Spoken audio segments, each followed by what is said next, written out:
Jelang akhir tahun masih ada sejumlah proyek nang digarap Dinas Pekerjaan Umum wan penataan ruang Banjarmasin masih berjalan, sehingga pengerjaan dinilai saling berkejaran dengan waktu.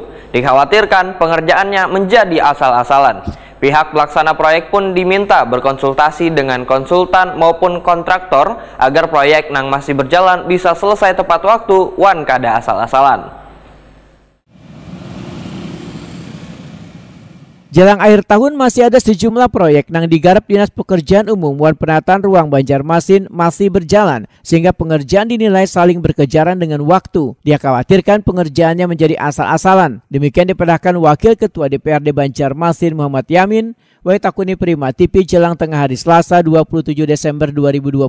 Politisi Partai Gerindra ini meminta pihak pelaksana proyek harus berkonsultasi dengan konsultan maupun kontraktor agar proyek yang masih berjalan bisa selesai tepat waktu wan kada asal-asalan. Muhammad Yamin menyatakan, kada ingin mendengar adanya keluhan keterlambatan penyelesaian ini lantaran terkendala cuaca. Dikarenakan sebagai kontraktor sudah tahu wan bisa memprediksi waktu serta cuaca di masa pengerjaan. Muhammad Yamin mencontoh proyek drainase sekaligus trotoar di kawasan Jalan Kuripan, Kampung Melayu, Jalan Seberang Masjid Banjarmasin Tengah masih dalam tahap pengerjaan. Selain itu pembangunan Puskesmas Mantuil di Banjarmasin Selatan serta beberapa proyek lainnya yang masih dalam tahap penyelesaian.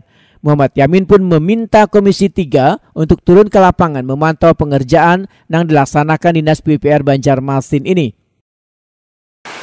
Khususnya ya kawan-kawan di komisi atau terkait untuk bisa melakukan pengawasan atau sidak lah kalau bisa agar melihat bangunan-bangunan mana yang masih belum terrealisasi dan belum terselesaikan.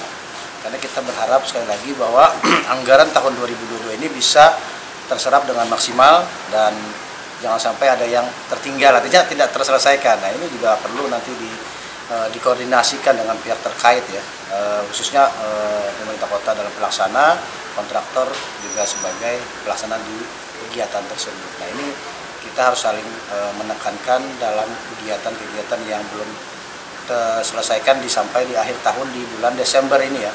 Muhammad Yamin berharap terhadap proyek APBD 2022 nang kada bisa terselesaikan hingga akhir tahun 2022 ini sesuai dengan janji pemerintah kota wai harapat anggaran perubahan bila anggarannya bisa terserap dengan baik.